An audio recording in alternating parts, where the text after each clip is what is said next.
Parlons à présent de l'humanitaire dans ce journal avec un ancrage particulier sur la santé. Nous recevons Benjamin Tchebeba, il est président de la DIPAMAC, c'est la dynamique participative de Makenene pour le développement. Bonjour. Bonjour Cathy. Alors c'est une association qui vient de mettre sur pied une vaste campagne de santé, c'était du 15 au 16 juin de cette année. Alors pourquoi avoir créé cette initiative? Oui, tout à fait Cathy, la DIPAMAC a organisé les premières journées médicales de Makenene, les 15 et 16 juin 2018, dans l'objectif principal d'améliorer les conditions de vie et l'état de santé des populations de Makenene. Alors on a quelques chiffres, 2000 patients qui ont été consultés, 1827 qui ont reçu des médicaments gratuits, en fait tout était gratuit. Alors où vous ont été pris les moyens? Est-ce que vous avez pris les moyens? Oui, en effet Cathy, vous faites bien de poser cette question parce que pour organiser une campagne d'une telle envergure, ça demande de très gros moyens, matériels, financiers et techniques en fait.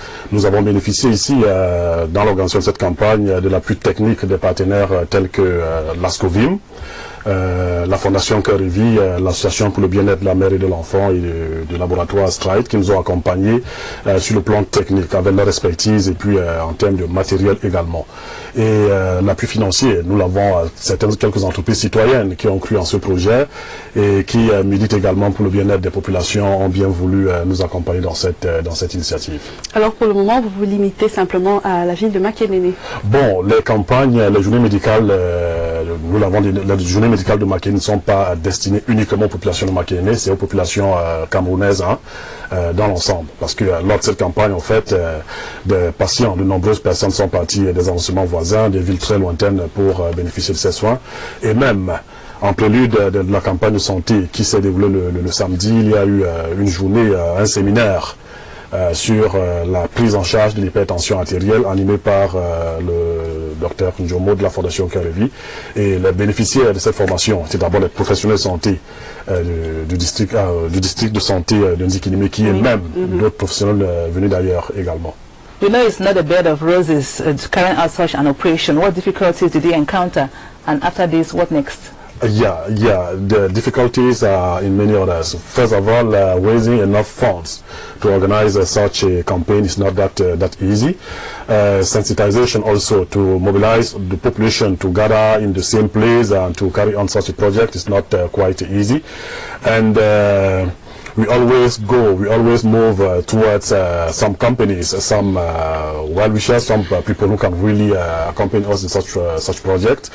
And thank God we have always have had their support, and it's the opportunity for me to thank all those who accompanied us in this project, and we think together we will still continue to carry on other challenges in the future. Alors, en marge de la santé, vous organisez également la 4e édition de la promotion de l'excellence scolaire. Qu'en est-il exactement? Oui, la promotion de l'excellence scolaire dans l'arrondissement de Makenene est le tout premier projet en fait mis en place par la DIPAMAC depuis 2014. Dans ce projet, il est question pour nous de primer et de récompenser tous les meilleurs élèves de toutes les salles de classe des 22 établissements de l'arrondissement de Makenene. Nous les primons en début de rentrée. Parce qu'en fait, c'est l'occasion, les élèves viennent avoir un esprit nouveau, ils commencent une nouvelle année scolaire et puis cette promotion suscite en eux une compétition saine. Ça les pousse vraiment à doubler d'ardeur et puis se distinguer en fin d'année. Et déjà, ce projet ne se limite pas seulement à la récompense des meilleurs élèves, Cathy.